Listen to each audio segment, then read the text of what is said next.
Hey guys. So, oh, God, why? Every time. So, I did this past life regression meditation that Amelia Dawn initially shared, I think, about a month ago. And since then, a few of the other witches in our community have been doing it as well. And so I thought tonight I would give it a shot. And it was a pretty interesting experience. And I just finished it, so I'm trying to record this while all the stuff is fresh in my mind. I could just write it down, but I had intended on making a video about it anyway, so I figure let's just record my findings instead of writing them down. So I'm not very well versed in meditation, and I'm not very well practiced, and it's something that I've been looking to perfect, as well as astral travel and all that stuff, because I tend to lucid dream and I tend to get a lot of very spiritual messages through my dreams, so I think that it's kind of a stepping stone onto the next thing. But so what ended up happening in this past life regression is, at first in the guided meditation, you're told to obviously put yourself in a state of relaxation, and then you start to envision a place where you find yourself relaxed. Well, me, naturally, I'm thinking it's some sort of body of water because I'm so ruled by it. But no, I was sitting at the base of the world tree, and this deer approaches me with big antlers and blue eyes, and it's white, like so snow white. And it's strange because I got feminine energy from this deer, but I wasn't entirely sure what it was, and I just knew that it was there to calm me and it was there to protect me. And it put its muzzle, like its little snout against my forehead, so we were kind of forehead to forehead per se, and it just gave me this, you are safe, you're protected, proceed on. And so in the meditation they say that you look down a path and you'll see this temple, and I'm standing at the top of this hill suddenly, and the tree is behind me, and the deer is still next to me, and I turn and I look at it, and it looks at me, and it just kind of gives me this proceed vibe. And so I kind of nod and I go forward, and it's interesting because I'm seeing myself from a third perspective, and I look like myself, but I'm wearing like a really, really red, kind of deep red cloak, and I think it was just I need this when I travel to protect me. I don't know.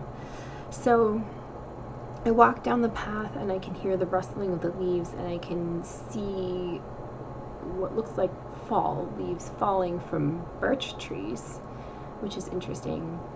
And then I take steps up into the temple, and the doors are big and they're green, and they have that like big iron knocker thing, or where you just pull it open. It's a ring and you just pull it open. I think you can probably gather what I'm talking about. So I do that and I pull it open, and I can see this light flooding from pretty much all directions, because the hallways that I'm looking down are infinite, but there's doors everywhere. So I continue to walk around, and I kind of get a little overwhelmed, like, where do I go? What do I do? This is, and so I kind of like pull my hood up on me, like, I don't know what to do. So I keep walking, and I go to the left, and I turn, and it's the third door. I see this big red door, and it has the iron embellishments on it, and the handle is it's that iron handle that kind of has that like loop, and then there's the top part, and you press down with your thumb and you pull, and it kind of makes that loud clicking noise. I'm not sure, I can see it in my head clearly, but I'm hoping I'm describing it well. I open this door and I step in and I immediately smell smoke. And I immediately feel a mix of anxiety and almost fear. And so I'm like, oh geez. And I had this, I almost resisted, like I should turn around, but I decided to step in, and I see my feet, and my feet are in these black, almost, what would we describe nowadays as like little black flats. And there's cobblestone at my feet with water, so it was raining. And as I kind of go up my body, I'm wearing a slimline skirt with a long jacket and white gloves, and I have on a kind of high-collared shirt with a blue brooch, and it's got like ruffles here, and I'm wearing a hat, like a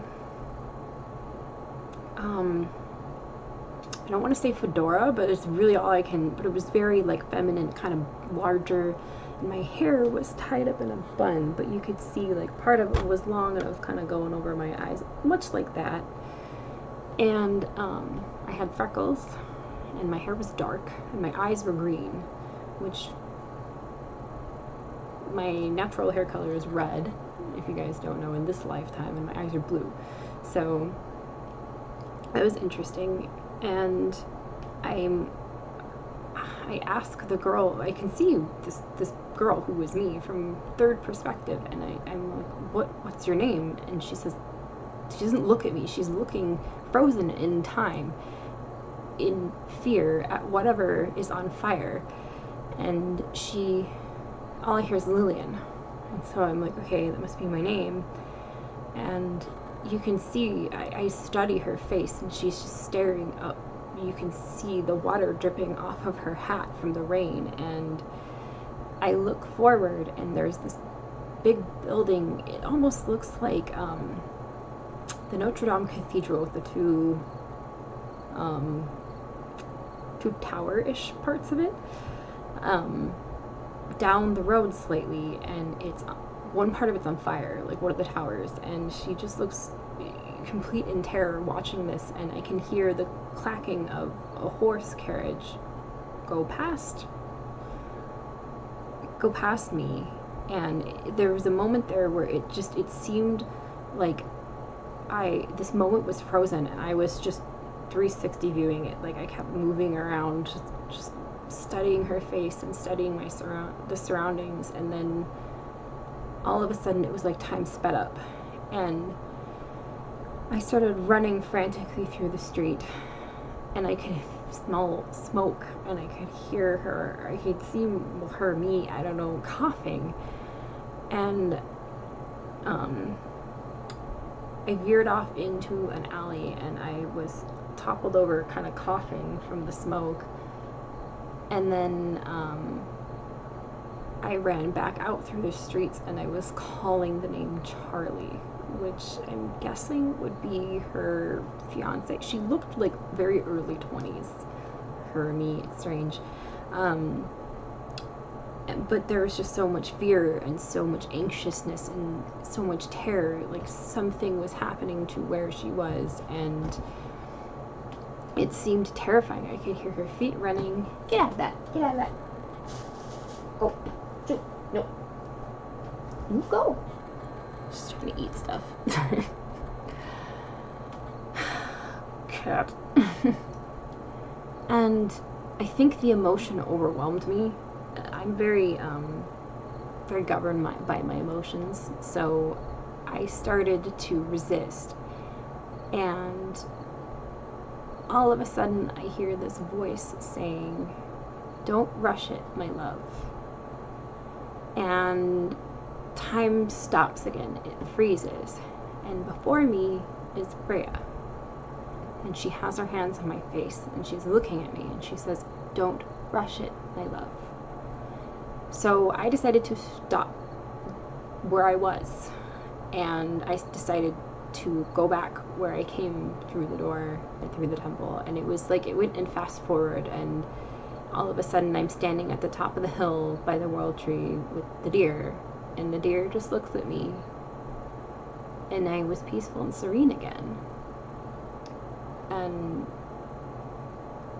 as I open my eyes and I come back to my room here, Erica, Raw Spirit, actually made me Freya prayer beads, and I got them a couple days ago, and I decided to hold them throughout this.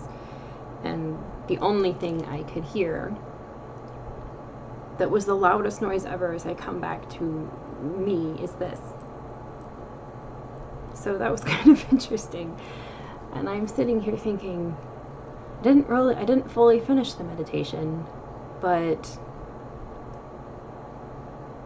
what time period was that? What was happening? I have so many questions, and it's got to have been one of my most recent lives, but that was my experience, and it was pretty wild, and especially since Freya was with me, and I had seen the world tree as well. Just so many spiritual messages. I don't know. So I'm gonna either attempt this again, or I'm going to ask for some messages maybe in my dreams. I don't know. But that is really, I have touched on past life regression when I was much younger and first started in the path. And since then, I had not really done much with it, just because I had doubted my own power, and I had fought with the logical side of myself for so long. And this is something I've been learning to find a balance between when it comes to my path, and kind of fully embracing the things that I experience as my truth. So yeah, I just really had to get on here and share this. Oh, my background just changed to like to share this experience with you guys. And if anybody is curious to do this, several other of the witches in pagan community here on YouTube have tried this as well and had interesting experiences. And if you guys have had any of your own past life experiences, please tell me, because this stuff is fascinating and it's definitely eye-opening. But yeah, that was mine. And yeah, that's all I got for you tonight. Blessed be, guys.